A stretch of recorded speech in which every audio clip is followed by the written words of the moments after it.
heading towards the first turn, position yourself on the right hand side of the circuit and use the last of the white lines under the starting light gantry to set yourself up for the turn.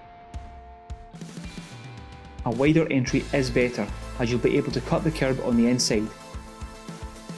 Use as much as you can, then all of the curb on the exit, which will give you better speed heading down towards the tricky chicane hairpin section. If you take the correct line, you can be flat out from the pit all the way down to the new section of the circuit. For the second turn, it's better to be slow in and fast out.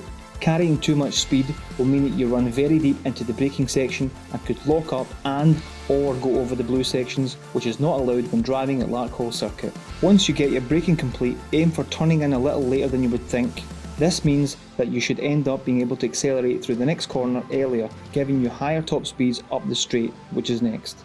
For the fast straight, try to keep the cart in the middle of the circuit first to gain speed, and then slowly bring the cart to the left hand side of the blind right hander. This corner can be tricky as you're carrying a lot of speed into the braking zone. Not only that, the corner has a blind entry, meaning that you can't see it until you've arrived there, so definitely one to be mindful of. For the next corner, brake a little just after the row of white blocks and the marshal post. A small lift settles the cart, and now you should be ready to fully accelerate through the next turn. Use all of the curb on the exit, it's very grippy and will gain you time. The next hairpin comes at you quickly.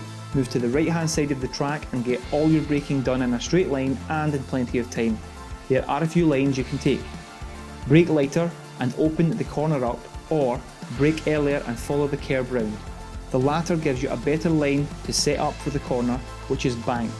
After the hairpin, gently bringing the cart to the left hand side. For this corner, brake a little earlier rather than take the banking. Try and get your front two wheels on the inside curb or a little more to give yourself the straightest line possible to accelerate. This should keep the cart from trying to lose traction or slide on the exit. Once you have exited that corner, you are flat out all of the way to the final corner.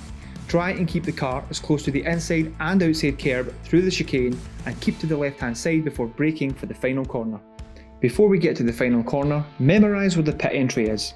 More or less after every session on track you will see a marshal waving a red flag. Slow down to a walking pace and enter the pit lane with caution. Unless stated, you will always return your cart to the dummy grid where you first got in. The final corner can be tricky.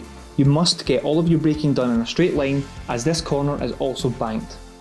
If you're braking and steering, you're more than likely going to spin out. Your ideal line through the final corner is to use the pit lane line as your reference to turn, just after post 9.